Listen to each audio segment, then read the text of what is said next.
In today's video, I'm going to teach you how to use Perplexity AI for language learning. If you want a simple way to practice a new language with AI, Perplexity can be a great place to start. In this example, let's say you want to learn Nihongo, or Japanese. The idea is to turn Perplexity into a personal tutor that can guide you step by step, instead of just giving random answers. This makes your practice feel more structured and much more useful over time. The first thing to do is decide which language you want to learn. For this walkthrough, we're focusing on Japanese. Having a clear target language helps you give the AI better instructions, and that usually leads to better lessons. You can use the same method for other languages too, but here we'll keep everything centered on Japanese learning. Next, create a prompt that tells Perplexity exactly how you want it to teach you. A strong prompt makes a big difference because it sets the role, your level, and the type of help you want. You can type something like this: act as my personal Japanese tutor. My level is beginner A1.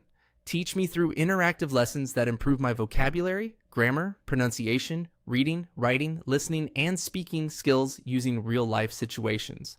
Correct every mistake I make, explain why it is incorrect, and show me a more natural way to say it. Gradually increase the difficulty as I improve, keep track of what I've learned, and adapt future lessons to my weaknesses. Begin by assessing my current level, then start lesson 1. This prompt works well because it gives Perplexity clear direction. You're not just asking it to teach Japanese in a general way. You're asking for interactive lessons, correction, explanations, and a progression that matches your skill level.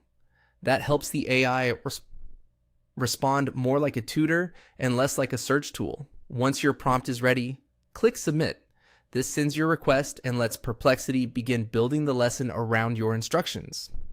After that, you can start learning right away. Follow the lesson, answer the questions it gives you, and pay close attention to corrections. Those corrections are especially valuable because they show not only what changed, but also why it changed. As you continue, keep your practice consistent and respond in the language as much as you can. The more you interact with the lesson format you set up, the more helpful the experience becomes. With one well-written prompt and regular practice, Perplexity can become a very effective tool for language learning.